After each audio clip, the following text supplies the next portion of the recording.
For part 3, we're going to look at how to configure the Shared Transaction application or SuiteApp so that you can begin using it.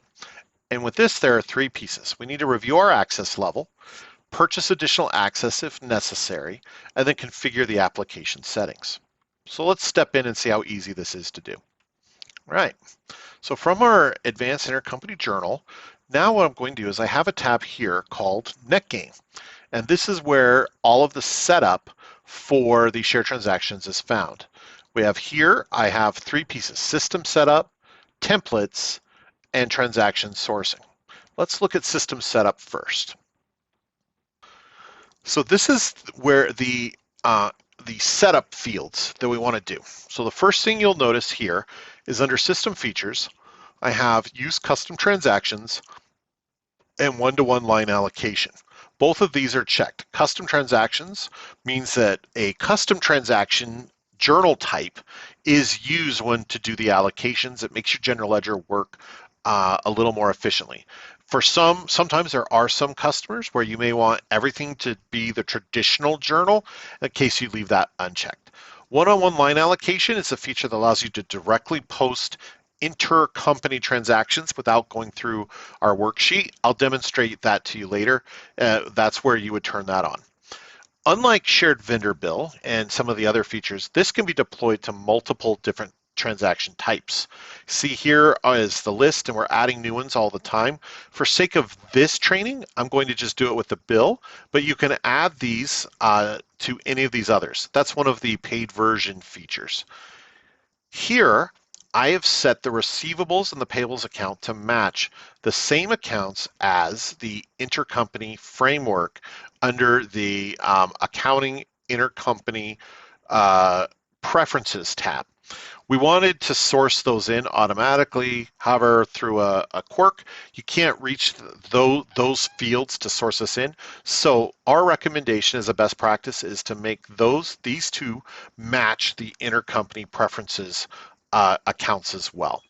And then here we have the sourcing, and this is where the sourcing comes for the key segments that you have. We have both, and you can see the behavior. I have class department that are natives, a native segment entity here, so that copies the name of, say, the vendor onto the journal so that it can be seen here, is brought over. And then, of course, I have these activity code and ICD-10 code, which are custom segments, and those also are mapped here so that they will pass through onto any journals that I have.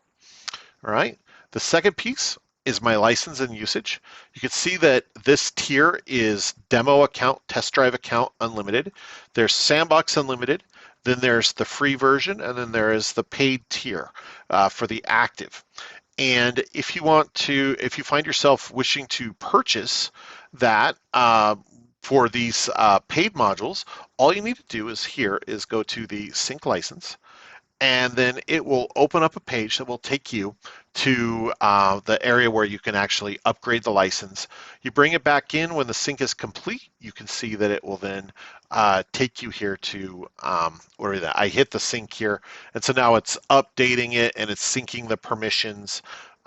It's an unlimited, it won't have any effect here on the demo account, but in that case, that's all I would do and I'd be ready to go. The last and final setup piece before we're ready to go is here under the shared transaction sourcing.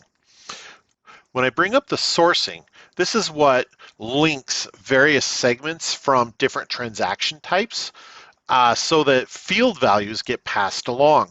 And this is in all Netgain products, we use this same controller device record that enables this to happen.